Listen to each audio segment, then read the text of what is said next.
सियासत का खेल भी शायद सांप और सीढ़ी के खेल के बराबर ही साबित हो रहा है उत्तर प्रदेश के चुनाव में। उन चुनावों में क्या बिसात बिछाई गई और उन बिसातों के बाद में कौन किस पायदान पर खड़ा है, ये शायद किसी को पहले से नहीं पता था।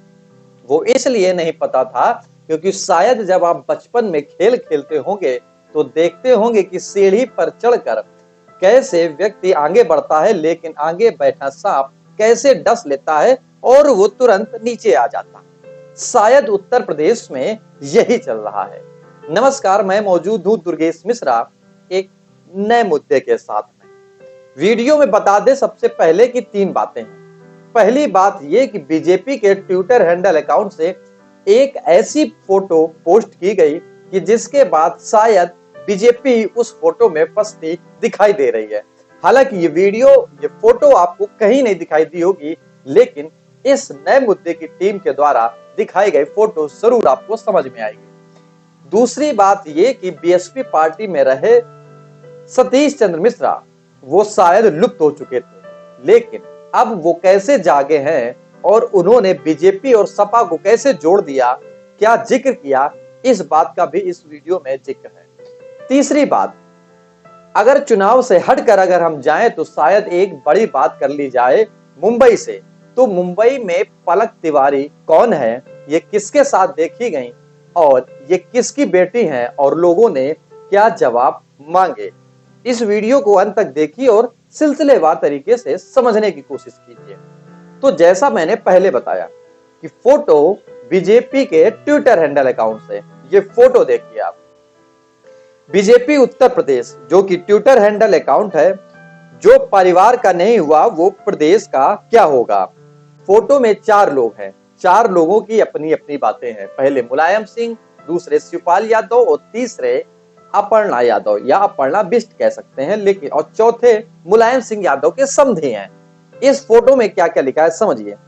जो मुलायम सिंह की फोटो है, लिखा है कि जो पिता का नहीं हुआ। दूसरी में जो चाचा का नहीं हुआ। तीसरी में जो घर की बहू का नहीं हुआ और चौथी फोटो में जो अपने रिश्तेदार का नहीं हुआ। वो यूपी का क्या होगा। इस फोटो में पूरे समाजवादी चेहरों को दिखाकर बीजेपी अपने वोट बैंक को बटोरने में लगी है। वो इसलिए कि जब से अपर्णा यादव बीजेपी में शामिल हुए हैं तो उत्तर प्रदेश की राजनीति में बड़ा उथल पुथल हो गया। उससे पहले तब हुआ था जब स्वामी प्रसाद मौर्य सपा में शामिल हुए थे, लेकिन उल्टी बाजी मार दी जब अपर्णा यादव शामिल हुई। इसके बाद में हम ये भी बताएंगे अपर्णा यादव क्यों शामिल हुई है, वो चौथी बात। लेकिन उससे पहले जो मैंने 3 पॉइंट की बातें बताई थी, तो ये हो गई पहली बात। तो अब सवाल खड़ा होता है बीजेपी पार्टी से कि जब ये पोस्टर लगाकर प्रचार कर रहे हैं तो सीधा सा सवाल कि जब अपर्णा यादव बीजेपी में शामिल हो गई तो ये बीजेपी की क्या होंगी।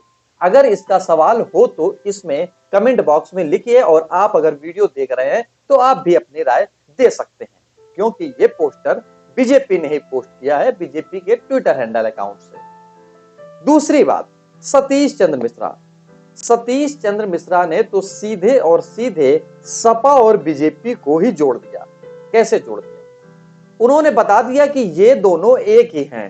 पहले स्वामी प्रसाद मौर्य बीजेपी से सपा में माफी चाहेंगे, बीजेपी में सपा में जाते हैं, और अब सपा से अपर्णा यादव बीजेपी में जाती है। ये क्या सिलसिलावार है, यानी कि कुछ समझ में नहीं आ रहा है कि जो पहले अपर्णा यादव सपा में थी तो उनको ऐसा क्या लगा कि वो बीजेपी में चली गई। हालांकि ये लोगों की अपनी अपनी राय है, लेकिन ये बताया जा रहा है कुछ दिन पहले जो दिल्ली में मीटिंग हुई थी, उस दिल्ली के मीटिंग में ये साफ हो गया था कि अब अपर्णा यादव जाएंगी बीजेपी में।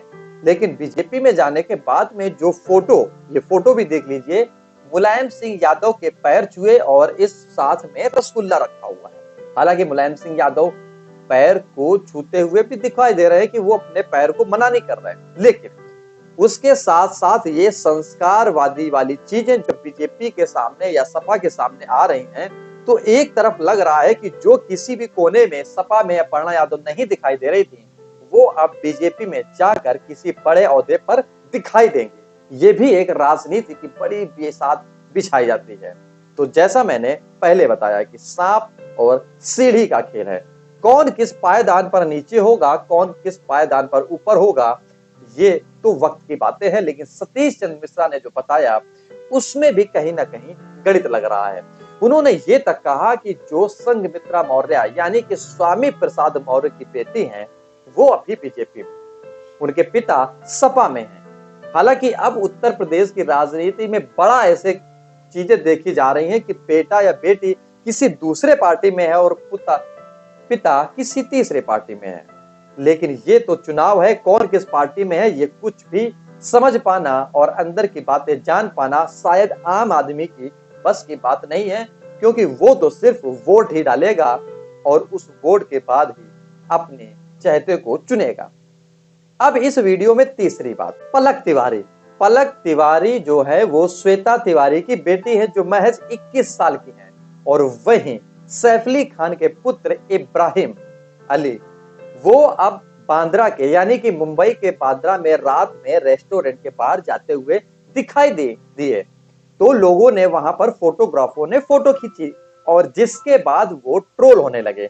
वो इस वजह से ट्रोल होने लगे कि ये अब मुंबई की सबसे नवयुगल जोड़ी दिखाई देगी। लेकिन क्या अब उत्तर प्रदेश के बाहर अगर आप मुंबई में निकलते हैं या मुंबई की सड़कों में घूमते हैं तो 21 साल का लड़की और 20 साल का लड़का अगर रेस्टोरेंट से बाहर निकलता है तो कोई आम बात नहीं है। लेकिन इसमें यह बात नहीं है, इसमें एक बात यह है कि जिस समय ये रात के निकल रहे थे रेस्टोरेंट से, तो जब फोटो खींची गई तो फोटो छिपाने से, अपना चेहरा छिपाने से बचती हुई नजर आई। कौन? पलक तिवारी।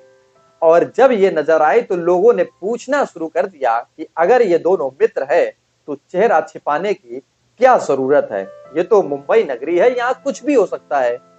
लेकिन शायद ये सवाल खड़ा होता है कि शायद आज समाज में होटलों में जाना, एंजॉय करना और देर रात के आना ये आम चलन बन चुका है, जिसमें भारत की छवि जो एक संस्कारवान देश के रूप में जानी जाती थी वो बड़ी दिशा में धूमिल दिखाई दे रही है।